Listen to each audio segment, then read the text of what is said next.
Assalamualaikum warahmatullahi wabarakatuh. Waalaikumsalam warahmatullahi wabarakatuh. Salam sejahtera buat kita semua.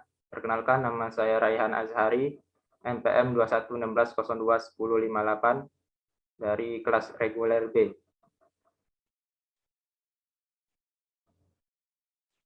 Next. Pengertian pendidikan kewarganegaraan. Pada dasarnya, pendidikan kewarganegaraan merupakan salah satu mata pelajaran wajib dalam kurikulum di semua jenjang pendidikan, mulai dari tingkat sekolah dasar sampai tingkat perguruan tinggi.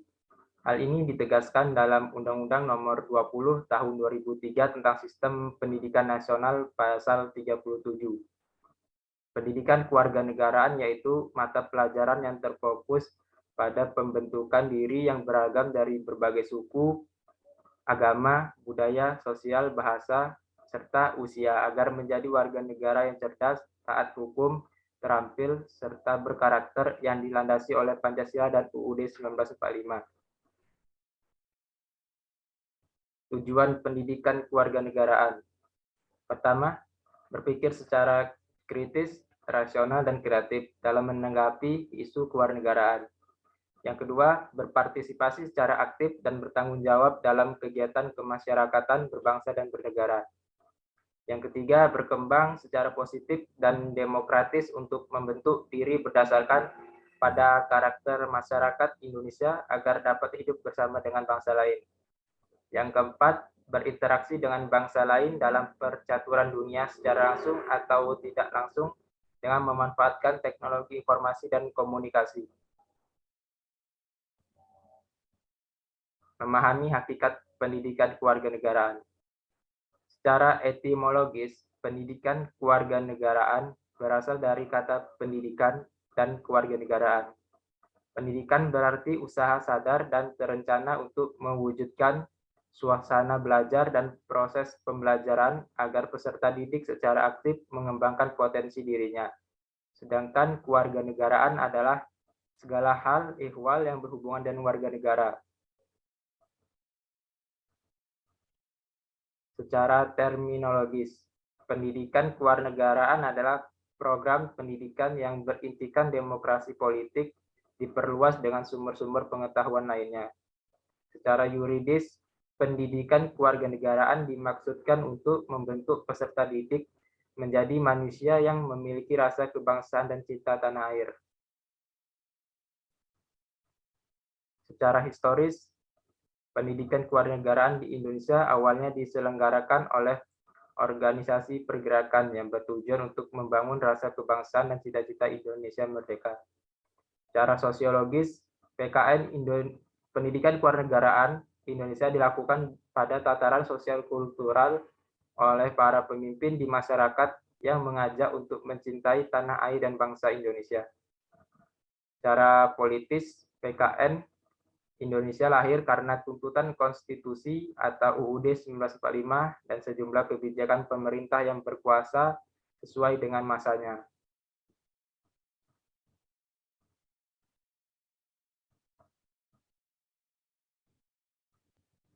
Konsep pendidikan kewarganegaraan secara teoritis menurut para ahli. Untuk menelusuri konsep pendidikan kewarganegaraan menurut para ahli, kita dapat mengkaji karya M.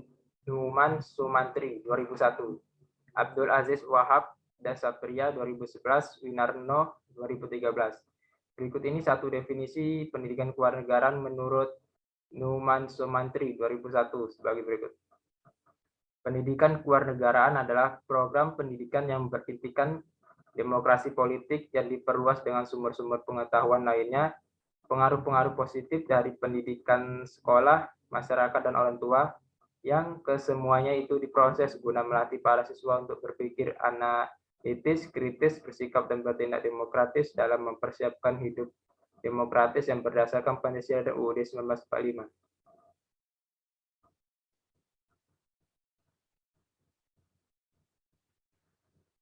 Arah pendidikan kewarganegaraan.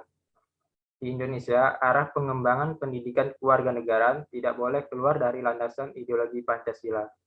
Landasan konstitusional UUD NRI tahun 1945 dan landasan operasional Undang-Undang Nomor 20 Tahun 2003 tentang Sistem Pendidikan Pancasila. Secara umum, pembelajaran pendidikan Pancasila dan kewarganegaraan di sekolah adalah pengembangan kualitas warga negara secara utuh dalam aspek-aspek sebagai berikut. Pertama, kesadaran sebagai warga negara. Yang kedua, komunikasi sosial kultural kewarganegaraan. Yang ketiga, kemampuan berpartisipasi sebagai warga negara. Yang keempat, penalaran kewarganegaraan. Kelima, partisipasi kewarganegaraan secara bertanggung jawab.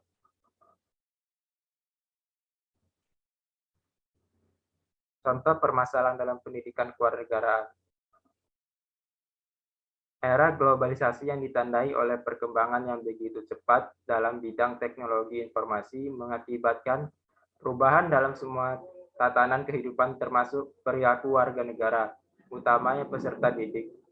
Kecenderungan perilaku warga negara ada dua, yakni perilaku positif dan negatif. Pendidikan kewarganegaraan perlu mendorong warga negara agar mampu memanfaatkan pengaruh positif perkembangan iptek untuk membangun negara bangsa. Sebaliknya, pendidikan kewarganegaraan perlu melakukan intervensi terhadap perilaku negatif warga negara yang cenderung negatif. Solusi dan kesimpulan. Solusi, di masa sekarang ini, pendidikan kewarganegaraan merupakan kebutuhan yang mendasar bagi bangsa Indonesia untuk menghadapi arus globalisasi yang melanda dunia. Di era sekarang ini, kesadaran berbangsa dan bernegara serta cinta tanah air, oleh itu sebaiknya kurikulum pendidikan kewarganegaraan termasuk materi, metode, dan sistem evaluasinya harus selalu disesuaikan dengan perkembangan iptek. Kesimpulannya, pendidikan kewarganegaraan merupakan salah satu bentuk pendidikan untuk mengembangkan kultur demokratis yang mencakup kebebasan, persamaan, kemerdekaan, dan toleransi. Jadi dengan belajar memahami pendidikan kewarganegaraan, pada dasarnya adalah belajar tentang keindonesiaan, belajar untuk menjadi manusia yang berkepribadian Indonesia, membangun rasa kebangsaan, dan mencintai tanah air. Sekian presentasi dari saya. Sekiranya ada teman-teman yang ingin bertanya, dipersilahkan. Izin bertanya. Ya. Hakikat pendidikan kewarganegaraan.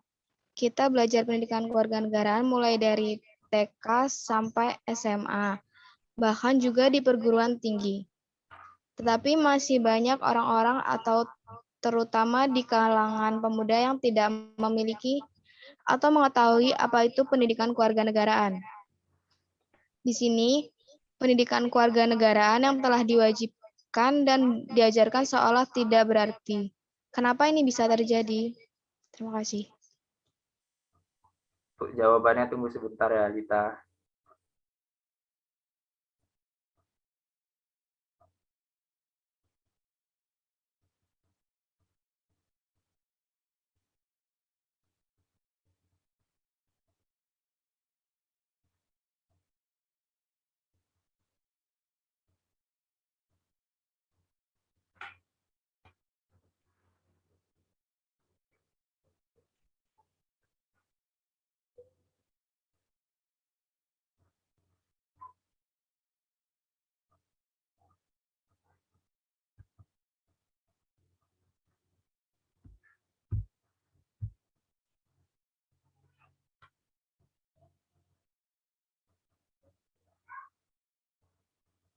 Ya, saya jawab ya.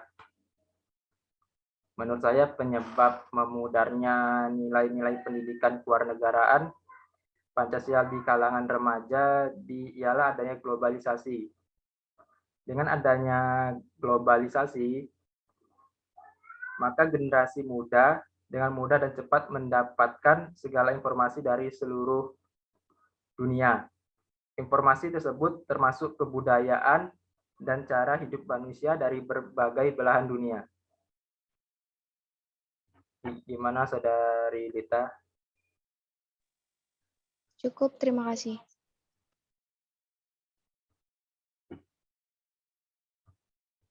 Saya akhiri. Assalamualaikum warahmatullahi wabarakatuh. Waalaikumsalam warahmatullahi Waalaikumsalam wabarakatuh. warahmatullahi wabarakatuh.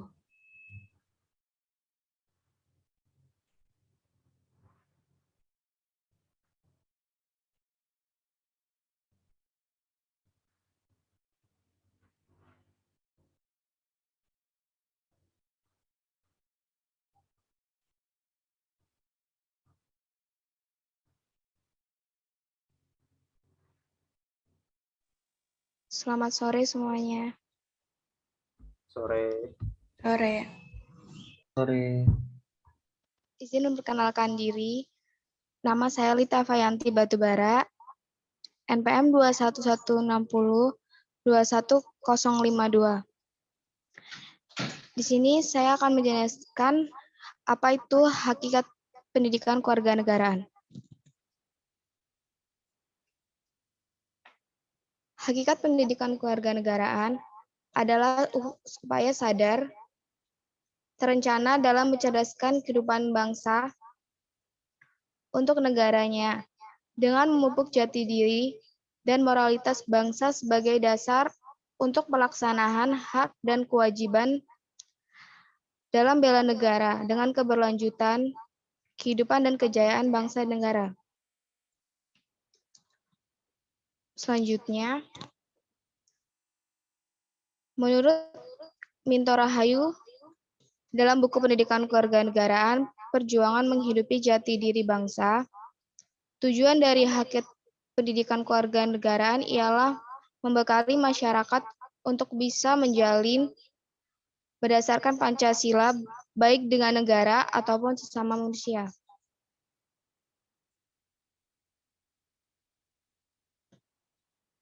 Pentingnya pendidikan kewarganegaraan bagi generasi muda.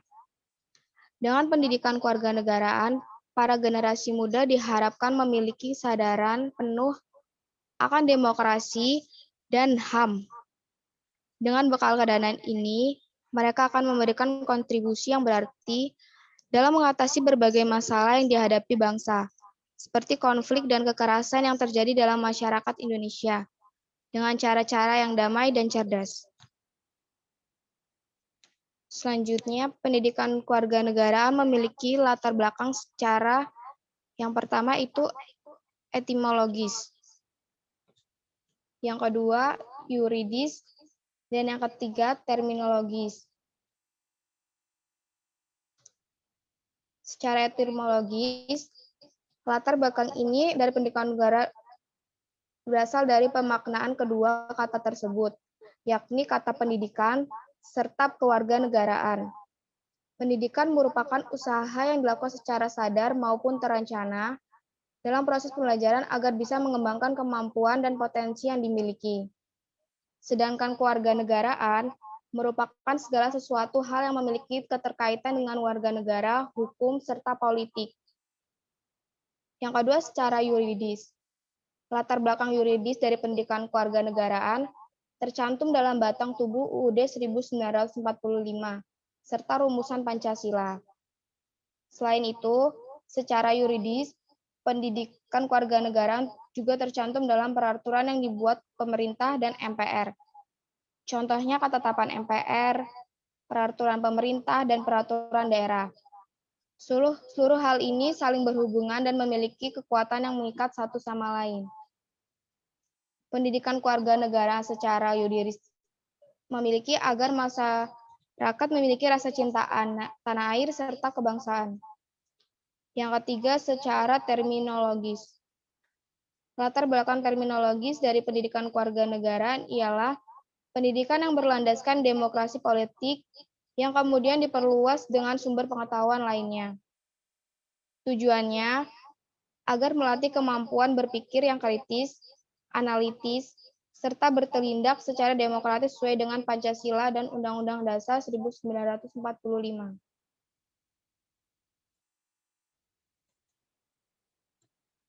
Di sini ada contoh kasus hakikat pendidikan kewarganegaraan, yaitu warga negara Indonesia divonis 4 tahun 10 bulan di Australia atas kasus kejahatan asusila.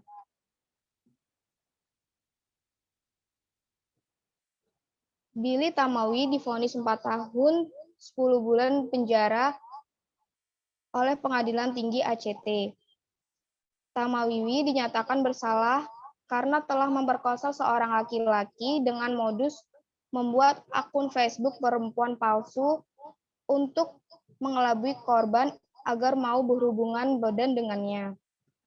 Pengadilan Tinggi Australian Capital Territory atau nama lainnya dari ibu kota Australia menyatakan Billy Tamawi bersalah atas 6 dakwaan. Dakwaan tersebut termasuk 2 kasus pemerkosaan, 3 penggunaan jejaring sosial, dan teknologi untuk mengancam orang lain. Dan 1 dakwaan lagi yakni melakukan tindakan keji. Mahasiswa Indonesia berusia 23 tahun itu sudah mengaku bersalah untuk sejumlah dakwaan yang dijatuhkan kepadanya terkait dengan pengiriman bahan ofensif. Pengadilan mendengar Tamawiwi membuat akun Facebook palsu dengan menggunakan gambar seorang wanita berambut merah yang ia temukan di mesin pencari Google. Yang ia temukan, kasus itu mencuat pada setahun yang lalu. Dia kemudian menggunakan akun palsu tersebut untuk mendekati beberapa pemuda, memperkenalkan masalah seks, dan menyarankan melakukan hubungan seks biseksual. Billy Tamawiwi didakwa setelah seseorang pria yang mengaku telah ditipu olehnya untuk melakukan hubungan seksual. Pemuda itu dijanjikan oleh Tamawiwi akan berhubungan seks dengan perempuan di akun Facebook palsu buatannya serta 2 dari teman wanitanya. Dari kasus tersebut, solusi yang saya dapatkan sebagai mahasiswa yang telah mempelajari pendidikan kewarganegaraan, yaitu upaya yang dilakukan dalam kasus tersebut ialah dengan cara memperkuat pendidikan karakter di lingkungan, karena sebagai barometer untuk setiap tindak tanduk manusia dalam beraktivitas. Sekian presentasi dari saya, jika ingin ada yang bertanya, dipersilakan.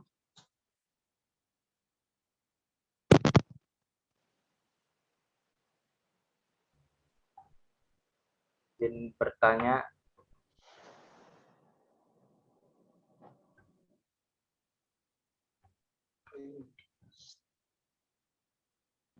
Ya silakan, Pak Ihan, apa pertanyaannya? Menurut pendapat Anda, bagaimana relevansi pendidikan kewarganegaraan dalam kehidupan bernegara di era sekarang ini? Oke, saya akan menjawab pertanyaan dari Rehan. Di masa sekarang ini, pengimplementasian Pancasila dalam kehidupan berbangsa dan bernegara masih perlu dievaluasi. Dalam contoh sekarang saja, saat Indonesia melaksanakan pemilu serentak, banyak sekali hoaks yang mengandung unsur pemecah belah bagi bangsa. Padahal sesuai dengan sila-sila Pancasila, maka kita harus tetap menjaga persatuan Indonesia. Walaupun berbeda pendapat, berbeda agama, berbeda pilihan, tetapi kita tetap Indonesia. Sila-sila Pancasila harus diamalkan dari usia pendidikan PAUD sampai pendidikan tinggi. Dan implementasiannya yang paling awal berasal dari keluarga. Jika dalam keluarga sudah bisa mengamalkan Pancasila, maka dalam berbangsa dan bernegara juga bisa mengamalkan Pancasila.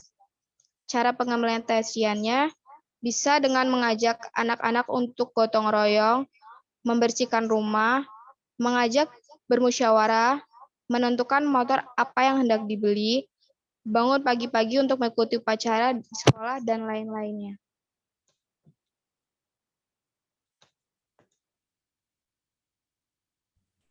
Ya, terima kasih atas jawabannya. Terima kasih. Sekian presentasi dari saya. Saya ucapkan terima kasih.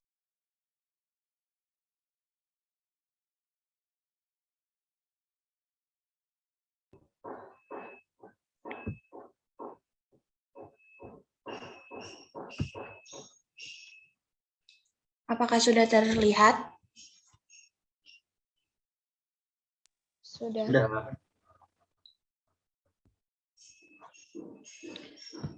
Baik, akan saya mulai. Pertama-tama, Terima kasih atas kesempatannya. Nama saya Rahel Maharani dengan NPM 2116021076. Di sini saya akan mempresentasikan buah hasil pikiran saya, yaitu identitas nasional.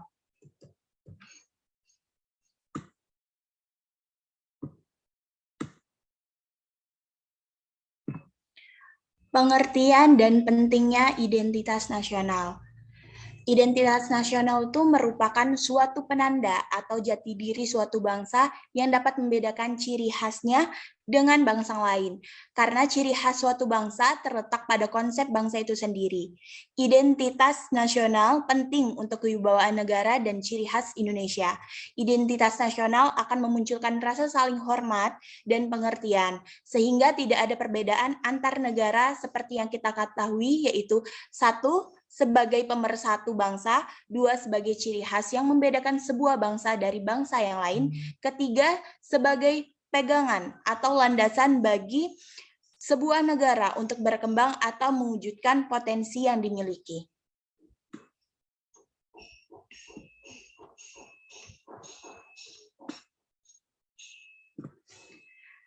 Elemen-elemen identitas itu ada Pancasila, UUD 1945, Bhinneka Tunggal Ika, dan NKRI. Dalam Pancasila ini sebagai dasar dan ideologi negara Indonesia. Pancasila menjadi pedoman serta dasar kehidupan masyarakat Indonesia. Tidak hanya itu, Pancasila juga menjadi pedoman dalam beretika dan sebagai pandangan hidup orang Indonesia. Dalam UUD 1945, sebagai konstitusi negara Indonesia, lagu Indonesia Raya sebagai lagu kebangsaan, bendera merah putih, bahasa Indonesia sebagai bahasa pemersatu, serta Garuda Pancasila. Lalu yang ketiga yaitu Bhinneka Tunggal Ika dan NKRI, itu masuk pada Indonesia memiliki identitas alamiah, yakni keberagaman suku, agama, budaya, bahasa, kepercayaan, serta bentuk negara kepulauan. Negara Indonesia terkenal akan keberagaman suku, agama, bahasa, dan budayanya.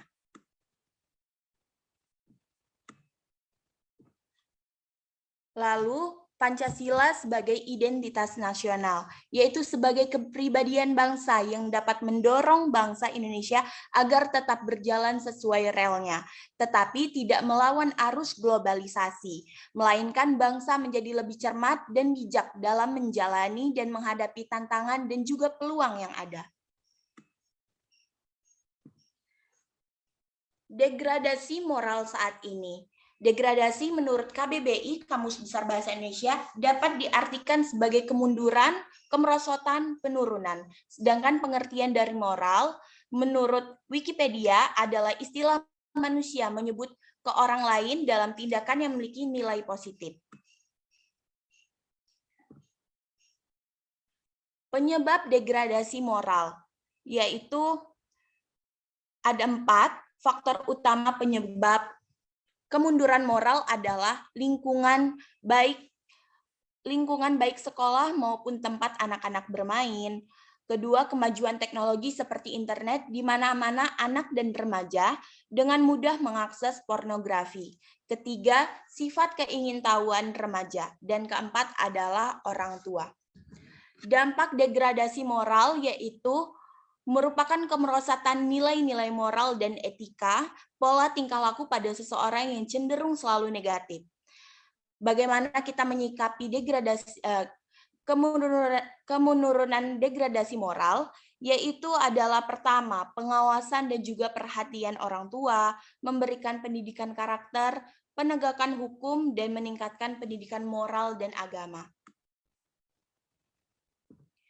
Contoh kasus yang menyinggung tentang identitas nasional, pertama ada pembakaran bendera merah putih, kedua ketidakadilan hukum, ketiga adalah identitas kedaulatan nasional diremehkan oleh negara lain. Seperti yang kita ketahui, seperti negara Malaysia juga terlalu banyak, mulai dari klaim kebudayaan reok dari Ponorogo atau yang lain dan Pulau Sipadan dan Ligitan yang sampai saat ini belum terdapat lagi kabarnya. Sampai tentang perlakuan mereka terhadap TKI kita, yaitu kekerasan dan pembunuhan. Kesimpulan, melihat dari beberapa contoh kasus di atas, dapat saya simpulkan bahwasanya degradasi moral memang sedang terjadi pada bangsa ini. Penerapan butir-butir Pancasila sebagai identitas nasional mutlak diterapkan agar kasus degradasi moral seperti contoh di atas tidak terulang kembali. Garis besar dari keseluruhan contoh kasus masih sama, yaitu kebebasan dari setiap orang juga memiliki batas, yaitu Pancasila. Karena Pancasila merupakan kumpulan kesepakatan kebebasan yang telah disepakati bersama oleh bangsa Indonesia agar tidak terjadi saling tumpah tindihnya kebebasan antar kelompok atau kepentingan.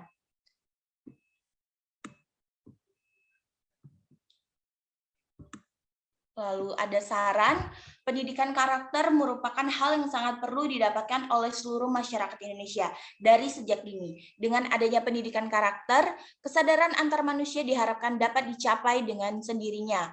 Penerapan Pancasila dapat dilaksanakan oleh seluruh masyarakat Indonesia.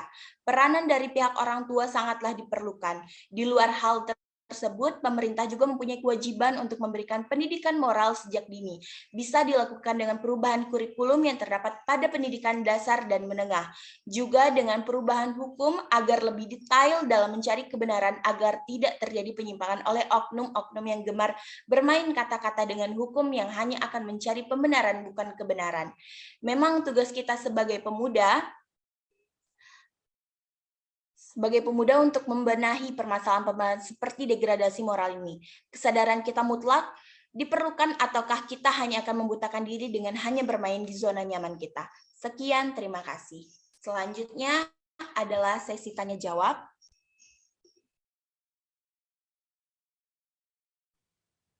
Izin bertanya. Ya. Bagaimana agar kebudayaan Indonesia sebagai identitas nasional tidak diklaim oleh negara lain? Baik.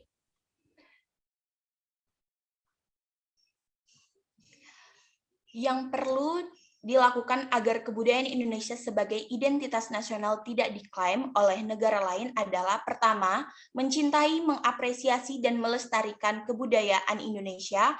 Kedua, membagikan dan menginformasikan kebudayaan Indonesia kepada orang lain. Dan ketiga, mematenkan kebudayaan Indonesia pada UNESCO. Terima kasih. Terlihat. Sudah. Ya, bisa dimulai. Oke. Assalamualaikum warahmatullahi wabarakatuh. Waalaikumsalam warahmatullahi wabarakatuh. Waalaikumsalam warahmatullahi wabarakatuh. Izin memperkenalkan diri, nama saya Muhammad Ridho Kamatlubi dengan NPM 211602194. Saya akan mempresentasikan mengenai identitas nasional. Pengertian identitas nasional. Menurut Koenta Wibisono tahun 2005, identitas nasional merupakan manifestasi nilai-nilai budaya yang tumbuh dan berkembang pada aspek kehidupan sebuah bangsa dengan ciri khasnya yang membuat berbeda dengan bangsa lainnya dalam kehidupannya.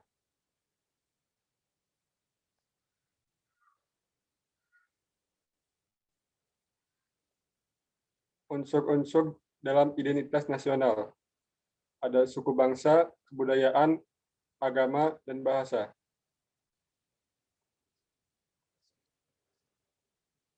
Suku bangsa.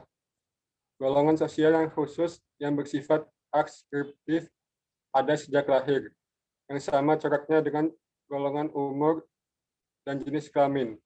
Di Indonesia terdapat banyak sekali suku bangsa atau kelompok etnis dengan tidak kurang 300 dialek bahasa. Agama. Bahasa Indonesia dikenal sebagai masyarakat yang agamis.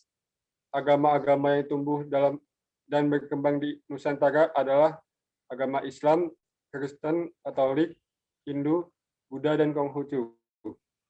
Agama Konghucu pada masa Orde Baru tidak diakui sebagai agama resmi negara. Namun sejak pemerintahan Presiden Abdurrahman Wahid, istilah agama resmi dihapus. Kebudayaan.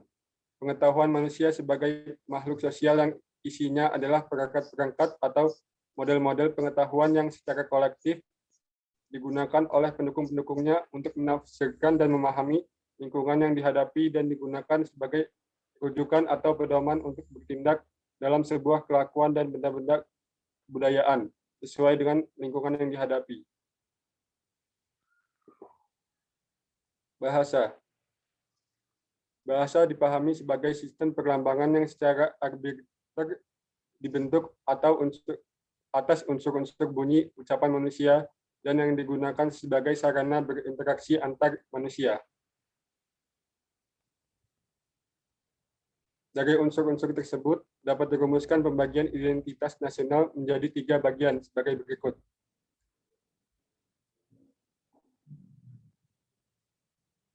Identitas fundamental. Pancasila sebagai falsafat bangsa, dasar negara, dan ideologi negara.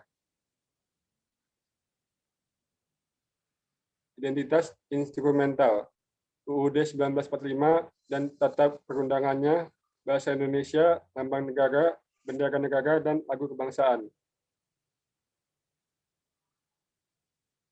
Identitas alamiah. Negara kepulauan dan pluralisme dalam suku, bangsa, budaya, dan agama.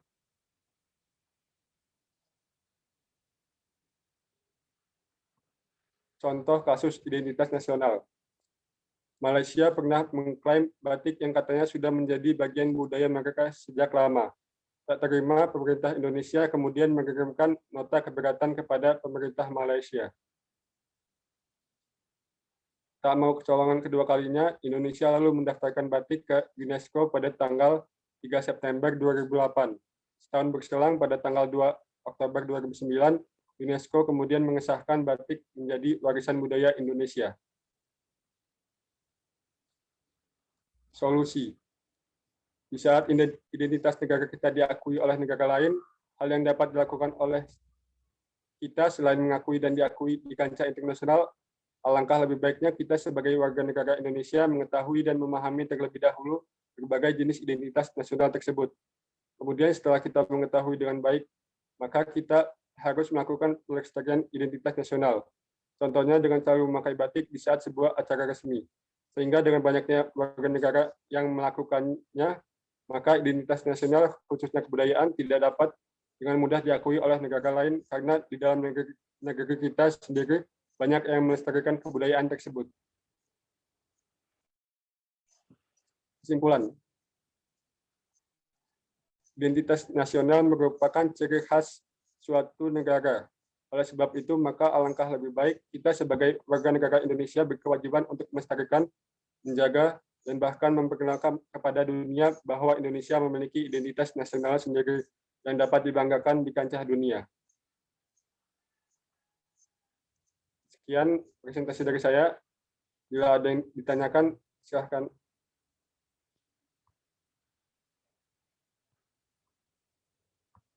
Menjadi salah satu unsur dalam identitas nasional. Ya, apa?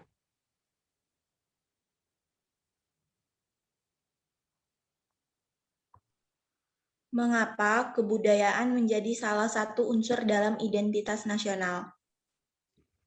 Ya. Baik. Karena dalam sebuah kebudayaan terdapat berbagai ciri khas. Bahkan dalam setiap wilayah di seluruh negara memiliki kebudayaannya sendiri. Contohnya, hampir di setiap wilayah di Indonesia memiliki batiknya masing-masing. Oleh karena itu, tidaklah mengherankan bila mana kebudayaan merupakan salah satu unsur dari identitas nasional. Sekian. Terima kasih. Baik, sebelumnya Assalamualaikum warahmatullahi wabarakatuh. Waalaikumsalam warahmatullahi wabarakatuh. Perkenalkan, nama saya Arif Moran Hamid dengan NPM 211602108. Di sini saya akan menjelaskan tentang integrasi nasional. Pengertian integrasi nasional. Integrasi berasal dari bahasa Inggris yaitu integration yang berarti kesempurnaan atau keseluruhan, dan nasional juga berasal dari bahasa Inggris yaitu nation yang berarti bangsa. Istilah integrasi nasional terdiri dari dua unsur kata, yaitu integrasi dan nasional.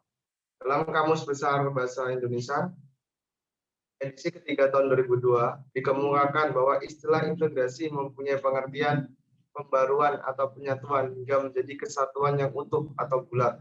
Sedangkan istilah nasional mempunyai pengertian bersifat kebangsaan, berkenaan, atau berasal dari bangsa sendiri, meliputi suatu bangsa, misalnya cita-cita nasional, tarian nasional, perusahaan nasional, dan sebagainya. Jadi, integrasi nasional adalah usaha dan proses mempersatukan perbedaan-perbedaan yang ada pada suatu negara sehingga terciptanya keseraian dan kesetaraan secara nasional. Syarat-syarat integrasi nasional. Yang pertama, adanya kesadaran massa. Syarat utama untuk membangun integritas dan persatuan nasional adalah kesadaran seluruh masyarakat bahwa hubungan diperlukan untuk memenuhi kebutuhan mereka. Integritas nasional hanya dapat dicapai dengan kontribusi seluruh elemen masyarakat. Yang kedua, kesepakatan aturan dan pedoman. Syarat-syarat berikutnya adalah terciptanya kesepakatan masyarakat tentang norma dan nilai sosial yang dilestarikan dan dijadikan pedoman. Semua masyarakat harus menyetujui aturan hidup yang telah ditetapkan. Yang ketiga, adanya nilai dan norma yang berlaku. Integrasi nasional juga dapat dicapai melalui adanya norma dan nilai sosial yang dijadikan aturan baku dalam melaksanakan proses integrasi sosial. Nilai dan norma tersebut penting sebagai aturan yang berlaku dalam masyarakat. Selanjutnya yaitu pentingnya integrasi nasional. Pentingnya integrasi nasional adalah untuk membantu menstabilkan demokrasi, meningkatkan pertumbuhan ekonomi, membangun bangsa, dan memberikan semua hak dan kewajiban penting kepada rakyat.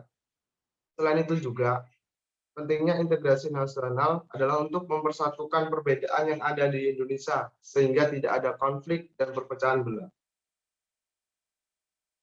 Selanjutnya, jenis-jenis integrasi nasional.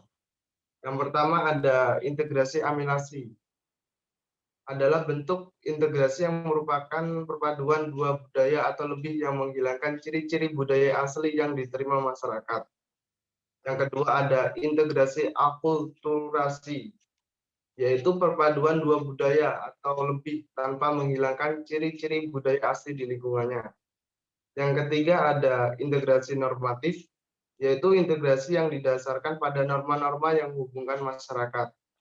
Yang keempat ada integrasi keterpaduan perangkat, yaitu keterpaduan yang terbukti merupakan hasil kesatuan individu dalam masyarakat. Yang selanjutnya kelima ada integrasi idealis, yaitu integrasi yang dilakukan dan dibuktikan dengan ikatan spiritual yang kuat tanpa adanya paksaan. Dan yang terakhir ada integrasi fungsional, yaitu integrasi yang berlangsung untuk fungsi tertentu semua pihak dalam masyarakat. Dan untuk contoh permasalahan integrasi nasional, kita mengambil contoh meningkatnya kriminalitas. Perubahan sosial yang terjadi dalam kehidupan memberi peluang bagi setiap orang untuk berubah. Tetapi perubahan tersebut tidak membawa setiap orang ke arah yang dicita-citakan. Hal ini berakibat terjadinya perbedaan sosial berdasarkan kekayaan, pengetahuan, perilaku, ataupun pergaulan. Perubahan sosial tersebut dapat membawa seseorang atau kelompok ke arah tindakan yang menyimpang karena dipengaruhi keinginan-keinginan yang tidak terpenuhi atau terpuaskan dalam kehidupannya. 22 perbuatan kriminal yang muncul di masyarakat secara khusus akan diuraikan sebagai akibat terjadinya perubahan sosial yang menimbulkan kesenjangan kehidupannya atau jauhnya kesosialan. Akibatnya, tidak semua orang mendapat kebahagiaan yang sama. Adanya perbedaan tersebut menyebabkan setiap orang memiliki penafsiran yang berbeda-beda terhadap hak dan kewajibannya. Setiap orang harus mendapat hak disesuaikan dengan kewajiban yang dilakukan. Selanjutnya, Dan untuk solusi permasalahan integrasi nasional kriminalitas adalah yang pertama, menghapus perbedaan perlakuan berdasarkan tingkatan ekonomi. Yang kedua, membuat pelaku merasa jera dengan tindakan tegas dari aparat hukum. Dan yang ketiga, menciptakan lapangan pekerjaan sebanyak-banyaknya. Mungkin itu saja presentasi dari saya. Ada yang dipertanyakan? Izin bertanya untuk Arif Marwan Hamid.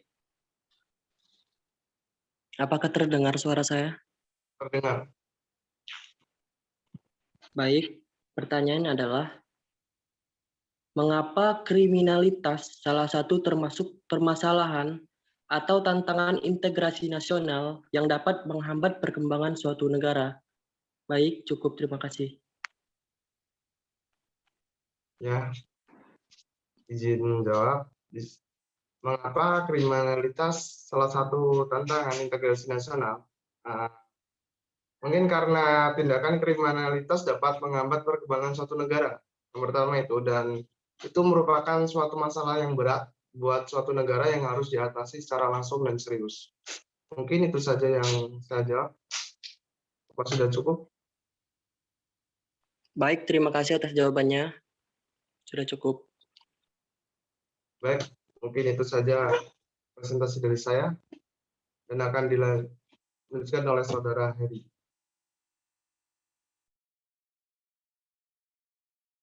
Oke, Assalamualaikum warahmatullahi wabarakatuh.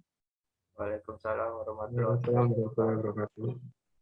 Sebelumnya izin memperkenalkan diri, nama saya Heri Ardiansyah dengan NPM 21160-21060.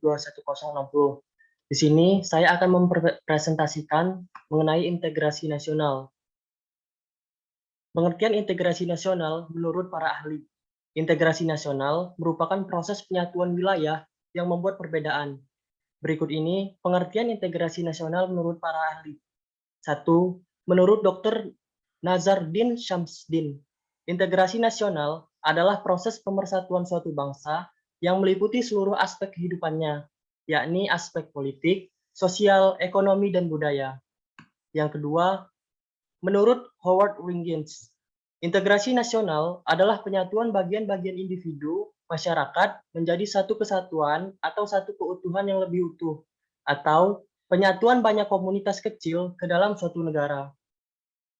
Yang ketiga, menurut Myron Weiner, integrasi nasional adalah proses berbagai kelompok sosial dan budaya dalam satu wilayah membentuk suatu identitas nasional.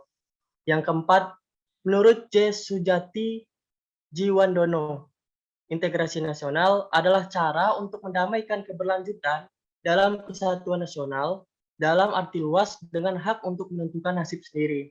Yang kelima, menurut Safari di Bahar, integrasi nasional berarti penyatuan atau penyempurnaan berbagai unsur bangsa yang semula terpisah. Yang keenam, menurut Alfani, integrasi nasional adalah pembentukan identitas nasional dan integrasi berbagai kelompok sosial dari budaya ke dalam satu kesatuan wilayah. Selanjutnya, pentingnya integrasi nasional bagi bangsa Indonesia. Mengapa? Karena untuk mencapai integrasi nasional dibutuhkan suatu proses yang matang agar kelak keintegrasian tersebut tidak terpecah belah oleh berbagai ancaman, gangguan, serta hambatan yang datangnya berasal dari dalam ataupun luar negeri. Alasan yang pertama, yaitu modal awal integrasi nasional adalah adanya rasa senasib dan sepenanggungan yang dimiliki oleh bangsa Indonesia sejak dahulu kala. Meski perjuangan bangsa Indonesia dalam mengusir penjajah pada selang waktu sebelum abad ke-20 dengan ditandai dengan adanya sifat kedaerahan, akan tetapi rasa senasib sepenanggungan yang ditunjukkan oleh para pejuang dan pendahulu kita telah mencerminkan adanya benih-benih, yakni semangat kebangsaan, yang pada gilirannya kelak akan membentuk keutuhan bangsa Indonesia. Yang kedua, memasuki pada abad ke-20, gejala semangat kebangsaan semakin membara dan terlihat dengan munculnya berbagai organisasi atau pergerakan yang menjadi salah satu titik awal kebangkitan nasional. Perjuangan melalui berbagai organisasi seperti Budi Utomo, Serikat Dagang Islam, yang kemudian akhirnya menjadi Serikat Islam, Perhimpunan Indonesia, dan lain sebagainya, mencitrakan bahwa adanya integrasi sosial dan kultural. Yang ketiga, pada dekade 1920-an, para pemuda tampil di dalam panggung sejarah Indonesia dengan menyongsong tema persatuan dan kesatuan untuk menuju Indonesia yang merdeka. Melalui peristiwa Sumpah Pemuda, pada 28 Oktober 1928, para pemuda menunjukkan segala peran serta dalam pembentukan integrasi nasional. Yang keempat, pasca proklamasi kemerdekaan, perjalanan bangsa Indonesia di dalam bernegara harus ditempuh dengan berbagai peristiwa. Berbagai cobaan yang mengguncang keutuhan bangsa juga dialami. Ancaman dan bahaya terhadap suatu negara yang tengah membangun keutuhan bangsa harus bisa dihadapi. Selanjutnya, jenis-jenis integrasi nasional. Dalam praktiknya, integrasi nasional juga memiliki beberapa jenis yang menjelaskan setiap fenomena integritas yang terjadi dalam berbangsa dan bernegara. Yaitu, yang pertama, integrasi asimilasi adalah bentuk integrasi yang merupakan perpaduan dua budaya atau lebih yang menghilangkan ciri-ciri budaya asli yang diterima masyarakat. Yang kedua, integrasi akulturasi adalah perpaduan dua budaya atau lebih tanpa menghilangkan ciri-ciri budaya asli di lingkungannya. Yang ketiga, integrasi normatif, yaitu integrasi yang didasarkan pada norma-norma yang menghubungkan masyarakat. Yang keempat, keterpaduan perangkat merupakan keterpaduan yang terbukti, merupakan hasil kesatuan individu dalam masyarakat. Yang kelima, integrasi idealis adalah integrasi yang dilakukan dan dibuktikan dengan ikatan spiritual yang kuat tanpa adanya paksaan. Yang keenam, integrasi fungsional, yaitu integrasi yang berlangsung untuk fungsi tertentu, semua pihak dalam masyarakat. Selanjutnya ada konsep integrasi nasional. Secara vertikal, melibatkan hubungan orang-orang dengan pemerintah yang hubungannya saling terintegrasi secara vertikal. Yang kedua, konsep integrasi ini juga mencakup bagaimana pemerintah pusat dan daerah dapat terintegrasi. Kemudian secara horizontal, mencakup penyatuan bangsa Indonesia yang memiliki tingkat kemajuan yang relatif tinggi. Selanjutnya, bagaimana membangun identitas nasional yang sama meskipun kelompok masyarakat, agama, suku, dan identitas berbeda-beda. Integrasi nasional dengan semboyan Bhinneka Tunggal Ika menyatukan berbagai perbedaan budaya atau kelompok sosial dalam satu wilayah untuk membentuk satu kesatuan yang harmonis dalam suatu negara kesatuan Republik Indonesia. Atau merupakan bentuk upaya untuk menggabungkan, dengan kata lain, integrasi nasional adalah keinginan dan kesadaran untuk bersatu sebagai suatu negara, yaitu negara Indonesia. Jika dilihat secara politik, integrasi nasional adalah proses mengintegrasikan kelompok-kelompok budaya dan sosial yang berbeda ke dalam satu kesatuan wilayah nasional yang membentuk identitas nasional. Jika dilihat secara antropologis, integrasi nasional adalah proses pengadaptasian unsur-unsur yang berbeda dari kebudayaan yang berbeda sehingga terjadi keselarasan fungsi dalam kehidupan bermasyarakat. Selanjutnya, faktor pembentuk integrasi nasional. Ada beberapa faktor yang dapat membentuk integrasi nasional. Yang pertama yaitu perasaan persatuan dan perjuangan. Salah satu faktor dan kontributor terpenting bagi integritas dan persatuan nasional adalah perasaan berbagi nasib dan persahabatan yang sama. Ini dimulai pada masa kolonial ketika orang Indonesia tanpa memandang suku, agama, ras maupun kelas bersatu untuk kemerdekaan dari keinginan yang sama. Yang kedua, menginginkan persatuan. Salah satu peristiwa yang menunjukkan keinginan Indonesia untuk bersatu adalah peristiwa Sumpah Pemuda pada tanggal 28 Oktober 1928. Bagaimana bangsa Indonesia bersatu dengan semangat juang yang sama sesuai dengan cita-cita bangsa. Yang ketiga, yaitu cinta tanah air. Faktor-faktor yang mempengaruhi integrasi nasional juga disebabkan oleh kecintaan masyarakat Indonesia terhadap tanah air. Hal ini terbukti sampai hari ini dalam perjuangan penaklukan, pemeliharaan, dan pendudukan Republik Indonesia. Yang keempat, ada pembentukan idealisme nasional, yaitu integrasi nasional merupakan bentuk ideologi nasional yang disepakati bersama. Melalui ideologi Pancasila, Indonesia yang memiliki banyak perbedaan dan keragaman dapat terus bersatu. Hal ini karena nilai-nilai Pancasila yang berlaku bagi masyarakat, bangsa, dan kehidupan bangsa. Yang kelima, ada budaya gotong royong. Faktor yang memungkinkan terjadinya integrasi nasional adalah adanya budaya gotong royong. Budaya gotong royong yang dikenal sebagai ciri khas dari individualitas masyarakat Indonesia yang diturunkan secara turun-temurun dan dilestarikan hingga saat ini. Yang keenam, memprediksi ancaman asing. Integrasi nasional juga penting dalam memprediksi ancaman eksternal. Bentuk ancaman eksternal dapat berupa pendudukan wilayah atau pulau terluar Indonesia.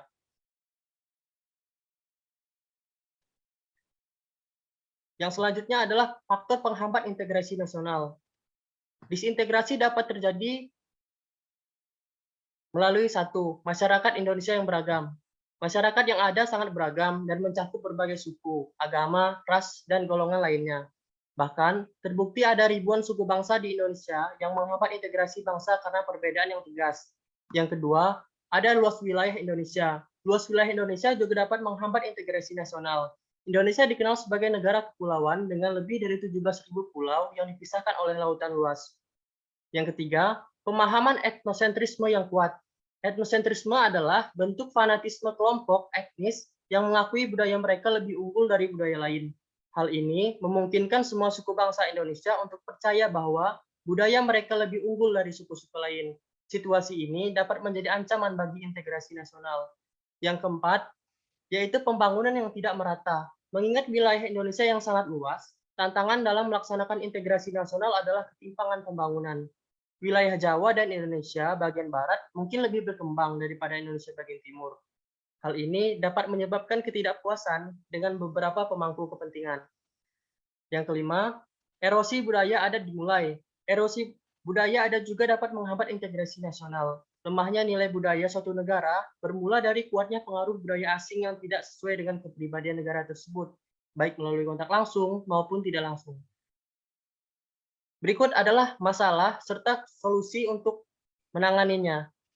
Salah satu masalahnya adalah perbedaan kepentingan dan konflik. Kepentingan merupakan dasar dari timbulnya tingkah laku individu. Individu bertingkah laku karena adanya dorongan untuk memenuhi kepentingannya, sama halnya dengan konflik. Konflik dilatar belakangi oleh perbedaan ciri-ciri yang dibawa individu dalam suatu interaksi. Perbedaan-perbedaan tersebut diantaranya adalah menyangkut ciri fisik, kepandaian, pengetahuan, adat istiadat, keyakinan, dan lain sebagainya. Dengan dibawa sertanya ciri-ciri individual dalam interaksi sosial, konflik merupakan situasi yang wajar dalam setiap masyarakat, dan tidak satu masyarakat pun yang tidak pernah mengalami konflik antar anggotanya, atau dengan kelompok masyarakat lainnya. Konflik hanya akan hilang bersamaan dengan hilangnya masyarakat itu sendiri. Bangsa ini sangat rawan dengan adanya gerakan maupun konflik daerah yang menjurus ke arah disintegrasi. Setelah lepasnya Timor Leste dari pangkuan Ibu Pertiwi, bangsa ini masih ada ancaman disintegrasi kembali. Setelah GAM mereda, ada gerakan Papua Merdeka, yaitu notabene juga sama seperti GAM, yaitu ingin memerdekakan daerahnya dan lepas dari Indonesia. Akhir-akhir ini juga sering terjadi konflik-konflik kecil di daerah, seperti di Tarakan, Kalimantan Timur, dan juga yang masih sering terjadi kerusuhan di Ambon. Konflik-konflik terjadi karena perbedaan suku maupun agama. Bangsa ini rasanya tidak pernah lepas dari masalah disintegrasi, karena manusia-manusianya tidak segera sadar. Bangsa ini masih terlalu lemah untuk mengikat tali persatuan dan kesatuan dari Sabang sampai Merauke. Berdasarkan masalah tersebut, saya menganalisis bahwa dari hasil analisis diperlukan suatu upaya pembinaan yang efektif dan berhasil. Diperlukan pula tatanan, perangkat, dan kebijakan yang tepat guna memperkukuh integrasi nasional. Di antaranya yaitu, yang pertama adalah dengan membangun dan menghidupkan terus komitmen, kesadaran, dan kehendak untuk bersatu. Yang kedua, menciptakan kondisi dan membiasakan diri untuk selalu membangun konsensus. Yang ketiga, membangun kelembagaan atau peranata yang berakarkan nilai dan norma nilai Pancasila, yang menyuburkan persatuan dan kesatuan bangsa. Selanjutnya, merumuskan kebijakan dan regulasi yang konkret, tegas, dan tepat dalam aspek kehidupan dan pembangunan bangsa yang mencerminkan keadilan semua pihak, semua wilayah. Yang terakhir, upaya bersama dan pembinaan integrasi nasional memerlukan kepemimpinan yang arif dan bijaksana serta efektif. Yang terakhir, saya akan memberikan kesimpulan mengenai integrasi nasional. Integrasi nasional sangat diperlukan oleh negara Indonesia. Mengapa? Karena dari integrasi nasional dapat mempersatukan perbedaan-perbedaan yang ada di Indonesia. sehingga tidak adanya konflik perpecahan yang terjadi dikarenakan perbedaan semata. Walaupun Indonesia ini berbeda-beda suku, ras, agama, dan budaya, tetapi tetap Indonesia adalah negara yang satu, yang mempunyai satu tujuan untuk memakmurkan negara Indonesia. Sekian presentasi dari saya. Apabila ada pertanyaan, boleh diajukan. Izin bertanya kepada dengan suara saya. Ya, silahkan Arif, apa pertanyaannya? Pada dasarnya, keberagaman masyarakat Indonesia menjadi modal dasar dalam pembangunan bangsa. Dan karena itu sangat diperlukan rasa persatuan dan kesatuan yang tertanam di setiap warga Indonesia. Dan pertanyaannya itu, bagaimanakah cara mempersatukan masyarakat yang beragam, serta berikan contoh nyata dalam pengimplementasiannya? Terima kasih. Baik. Pertanyaannya adalah bagaimanakah cara mempersatukan bangsa masyarakat yang beragam? Menurut saya, untuk mempersatukan masyarakat yang beragam, perlu adanya toleransi yang tinggi antar kebudayaan, sikap saling menghargai antar golongan, mengenali, dan mencintai budaya lain adalah contoh yang perlu dibudayakan. Selanjutnya, berikan contoh nyata dalam pengimplementasiannya. Contoh nyatanya tersebut dapat berupa dengan mempertunjukkan tarian suku yang ada di Indonesia. Dengan demikian, setiap suku mempunyai rasa simpati satu sama lain. Persatuan bangsa merupakan syarat yang mutlak bagi kejayaan Indonesia. Jika masyarakatnya tidak bersatu dan selalu memprioritaskan kepentingannya sendiri, maka cita-cita Indonesia yang terdapat dalam sila ketiga Pancasila hanya akan menjadi mimpi yang tak akan pernah terwujud. Menghidupkan kembali semboyan Bhinneka Tunggal Ika yang berarti berbeda-beda tetapi tetap satu, keberagaman harus membentuk masyarakat Indonesia yang memiliki toleransi dan rasa saling menghargai untuk menjaga perbedaan tersebut. Kuncinya terdapat pada komitmen persatuan bangsa Indonesia dalam keberagaman. Saya rasa sekian. Apa sudah cukup, Arif? Sudah cukup. Baik, terima kasih. Sekian presentasi dari saya. Wassalamualaikum warahmatullahi wabarakatuh. Waalaikumsalam warahmatullahi wabarakatuh.